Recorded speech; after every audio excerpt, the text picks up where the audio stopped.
வணக்கம் and welcome back to my channel Aadhavan's பார்வை. இந்த வீடியோவில் நம்ம என்ன பார்க்க போகிறோம்னா, எங்கள் வீட்டில் தண்ணி சுட வைக்கிறதுக்கு விறகடுப்பு தான் யூஸ் பண்ணுறோம்.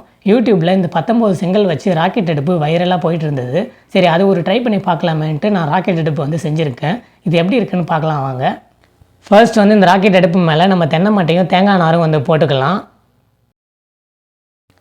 கீழே பார்த்திங்கன்னா நம்ம விறகுலாம் வச்சாச்சு. மேலே பார்த்திங்கன்னா தேங்காய் மட்டை, தேங்காய் நார் அண்ட் கொட்டாங்குச்சிலாம் வச்சு ஃபில் பண்ணியாச்சு.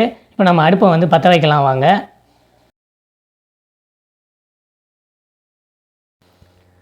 இப்போ நம்ம அடுப்பை வந்து பற்ற வச்சாச்சு. இப்போ எப்படி எரியுதுன்னு பார்க்கலாம்.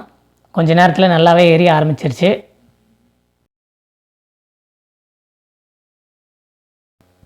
இப்போ தண்ணி வந்து பார்த்திங்கன்னா சுட்டுருச்சு. தண்ணி சுடுறதுக்கு பார்த்திங்கன்னா 45 நிமிஷம் வரைக்கும் டைம் ஆச்சு. ஸோ இந்த அடுப்பு நல்லா தான் இருக்குது. ஆனால் எனக்கு என்ன ஃபீல்னால், இது மேலே வந்து ஒரு லேயர் இருக்குல்ல, அந்த 4 செங்கலையும் எடுத்துட்டா இன்னுமே நல்லா எஃபிஷியண்ட்டாக இருக்கும்னு எனக்கு தோணுது. ஏன்னா அந்த நெருப்பு பார்த்திங்கன்னா மேலே வரைக்கும் அதிகமாக ஸ்ப்ரெட் ஆகலை. ஸோ அந்த ஃபஸ்ட்டு லேயர் 4 செங்கலை எடுத்துகிட்டு நம்ம யூஸ் பண்ணோம்னா சீக்கிரமே தண்ணி சுடணும்னு நான் நினைக்கிறேன். ஸோ ஓவராலாக இந்த ராக்கெட் அடுப்புக்கு ஒரு தம்ஸ் அப் தான். இந்த வீடியோ உங்களுக்கு பிடிச்சிருந்தா உங்கள் ஃப்ரெண்ட்ஸ் அண்ட் ஃபேமிலிக்கு ஷேர் பண்ணுங்கள். அண்ட் மறக்காமல் நம்ம சேனலுக்கு சப்ஸ்கிரைப் பண்ணுங்கள். தேங்க்யூ.